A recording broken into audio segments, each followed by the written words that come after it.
कीर्ति परोहा कक्षा 12वीं जीव विज्ञान की क्लास में आपका बहुत बहुत स्वागत करती हूँ।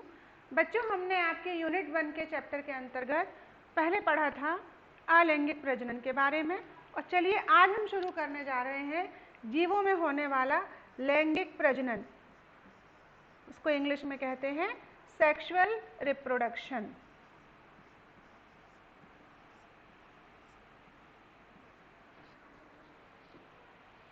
लैंगिक प्रजनन क्या है, पहले अपन ये समझेंगे। जनन जो होता है वो दो प्रकार का होता है, अलैंगिक जनन और लैंगिक जनन।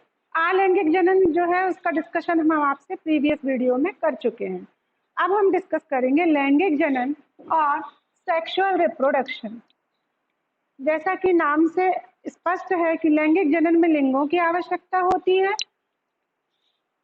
और साथ ही साथ उन लिंग के अंदर लैंगिक कोशिकाओं और लैंगिक कोशिकाओं में युग्मक बनते हैं, और युग्मकों का जब फर्टिलाइजेशन या संयोग होता है या फ्यूजन होता है, उसके बाद जाइगोट की उत्पत्ति होती है और जाइगोट से ही एक नए जीव का विकास होता है। तो लैंगिक जनन की अगर हम परिभाषा देखें, कॉन्सेप्ट देखें, तो लैंगिक जनन में सदैव दो प्रकार की लैंगिक कोशिकाओं या युग्मकों का संलयन अथवा संयुग्मन होता है, फ्यूजन होता है। उससे जो बने युग्मनज से नई संतति का विकास होता है। तो यहाँ पर दो चीजें स्पष्ट है। सबसे पहली बात, लैंगिक कोशिकाएं, लैंगिक कोशिकाएं पहली, इनमें क्या बने, युग्मक या गैमीट, गैमीट फॉर्मेशन हुआ। इन गैमीट का क्या हुआ आगे जाके, संयोजन या फ्यूजन, या आपस में इनका मिलान हुआ, संयोजन या फ्यूजन की क्रिया हुई, और संयोजन या फ्यूजन की क्रिया के बाद क्या बना, युग्मनज। युग्मनज, इसको बोला गया जाइगोट। बच्चों, आप सब युग्मक और युग्मनज दो शब्दों में अधिकतर क्या करते हैं, कंफ्यूज रहते हैं। युग्मक, यदि छोटा शब्द दिखाई दे रहा है तो बिल्कुल एक सिंपल भाषा बता रही हूँ, इसका कोई बहुत रिलेटिव नहीं है इससे। युग्मक छोटा शब्द, युग्मक यानी गैमीट, और युग्मनज जिसमें एक शब्द एक और ऐड हो गया, एक अक्षर, तो युग्मनज यानी जाइगोट। तो ये दो युग्मक मिलने से ये बन गया युग्मनज। इस चीज को आप ध्यान रखेंगे। चलिए देखते हैं।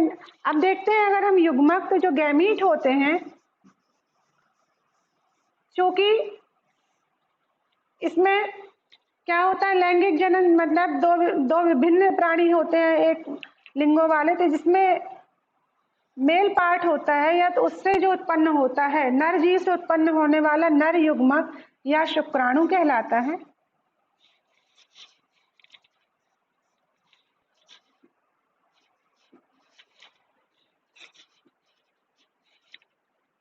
नर युग्मक शुक्राणु। अगर प्लांट्स में है तो क्या हो जाएगा, पुंकेसर। और मादा युग्मक अंडाणु कहलाता है। तो ये जो है, ये हो गया लैंगिक जनन की परिभाषा और उनके युग्मकों के बारे में। चलिए आगे देखते हैं कि किसी भी जीवधारी में जब लैंगिक प्रजनन की प्रक्रिया आरंभ होती है तो वो किन चरणों से होकर गुजरती है, क्योंकि ऐसा नहीं है कि जीवधारी तुरंत जन्म लेते पश्चात ही नए जीवों की उत्पत्ति करने लगे लैंगिक जनन के माध्यम से। तो यहाँ पर हम देखेंगे कि लैंगिक जनन के जो पैटर्न्स हैं, पैटर्न्स ऑफ सेक्सुअल रिप्रोडक्शन कौन कौन से हैं। पैटर्न्स ऑफ सेक्सुअल रिप्रोडक्शन, कौन कौन सी अवस्थाएं हैं जिनसे होकर एक कोई भी लैंगिक प्रजनन करने वाला जीवधारी गुजरता है और लैंगिक प्रजनन की अभिक्रिया को करता है। इसमें फर्स्ट है जुवेनाइल फेज, सेकंड है रिप्रोडक्टिव फेज, और थर्ड है सेनिसेंस और ओल्ड फेज। अब देखते हैं ये अवस्थाएं कौन कौन सी, इनका डिटेल देखें। जुवेनाइल फेज की अगर हम बात करें तो जुवेनाइल फेज को कहते हैं किशोर अवस्था।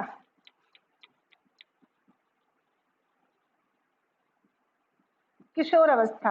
अगर हम जीवों में बात करें तो जीवों में जो किशोर अवस्था होती है वो जन्म से लेकर के चलती है till maturity.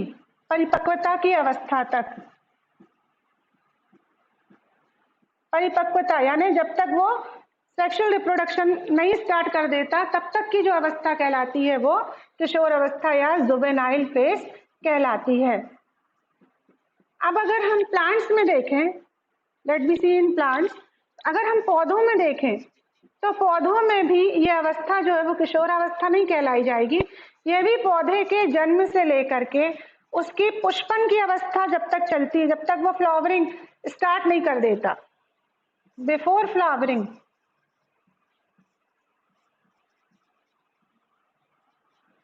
Before flowering stage यानी पुष्पन की अवस्था के पहले की जो अवस्था होती है, पुष्पन के पहले, ये अवस्था जो कहलाती है, जहां पे किशोर नहीं बोलेंगे, इसको बोलेंगे कायिक अवस्था। कौन सी अवस्था बोलेंगे बच्चों? इसको बोलेंगे हम कायिक अवस्था। यहां हम लिख दें जुवेनाइल फेज और वेजिटेटिव फेज।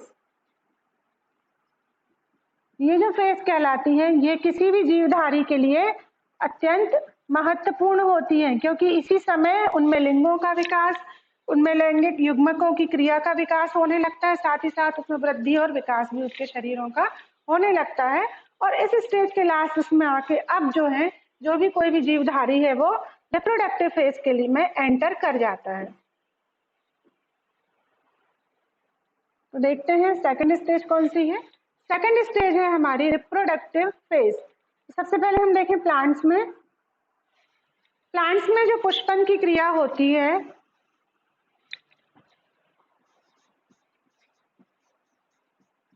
पौधों में अगर हम देखें रिप्रोडक्टिव फेज, तो जब पुष्पन की क्रिया आरंभ होने से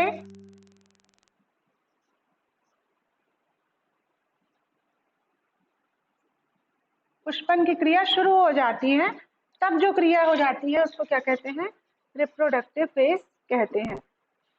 पौधे पुष्पन की क्रिया के आधार पर भी अलग अलग प्रकार के होते हैं, जैसे कि पौधों को मुख्यतः दो भागों में बांट दिया है पुष्पन के आधार पर। पहला हो जाता है मोनोकार्पिक।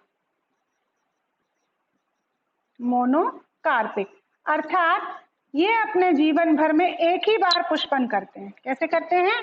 एक ही बार पुष्पन करते हैं।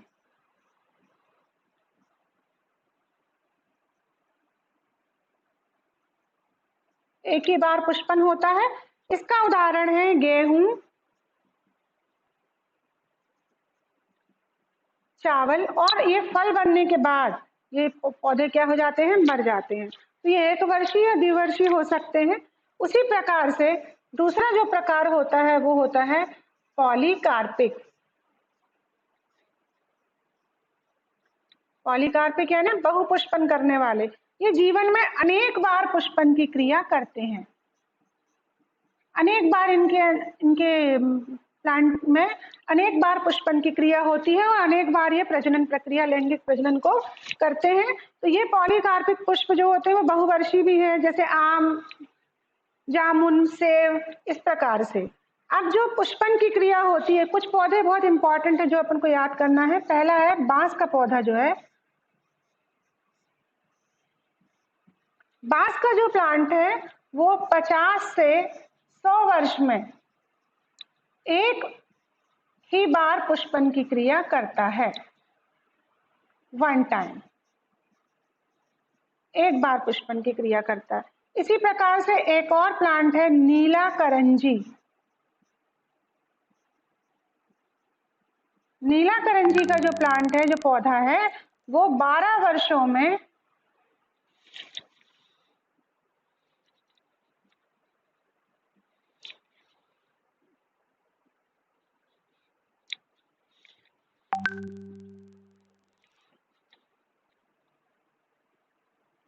करंजी का जो प्लांट है वो 12 वर्ष में एक बार पुष्पन की क्रिया करता है।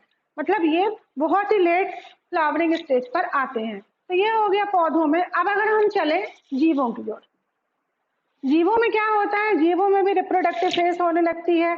तो जनन की प्रक्रिया होने से उनके जननांग विकसित होने लगते हैं। साथ ही साथ उनमें क्या होता है? युग्मकों का निर्माण चालू हो जाता है।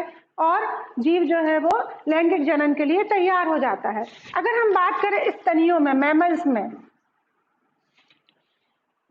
स्तनी वो प्राणी कहलाते हैं जो अपने बच्चों को दूध पिलाते हैं या उनमें दुग्ध ग्रंथियां मौजूद रहती हैं। स्तनियों में क्या होता है, स्तनियों में रिप्रोडक्टिव फेज जो रहती है उसमें अलग अलग साइकिल में रहती है। जैसा कि एक होता है मेंस्ट्रुअल साइकिल, अर्थात पीरियड आना, ऋतु स्त्राव चक्र कहलाता है। उसमें क्या होता है, सिक्रेशन, ब्लड सिक्रेट होता है और उसके बाद अंडाणु निर्माण की प्रक्रिया स्टेप बाय स्टेप होती है। तो ये जो प्राइमेट्स हैं, जैसे एप्स हैं, बंदर हैं और मानव हैं, उनमें इस प्रकार का साइकिल पाया जाता है। दूसरा होता है ऊस्ट्रस साइकिल। ऊस्ट्रस साइकिल यानी मध चक्र इसको बोलते हैं।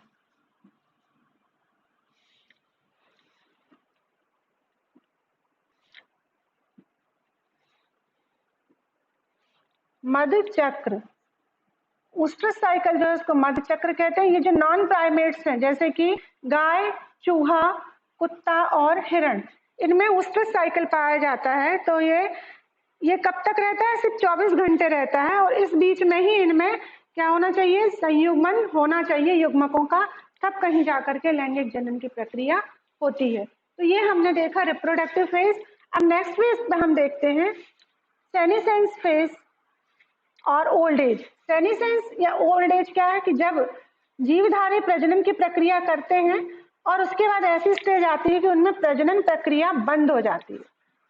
प्रजनन की जो प्रक्रिया है वो कैसी हो जाती है, प्रजनन की प्रक्रिया समाप्ति की ओर हो जाती है। अब वो और अधिक बच्चे पैदा नहीं करता।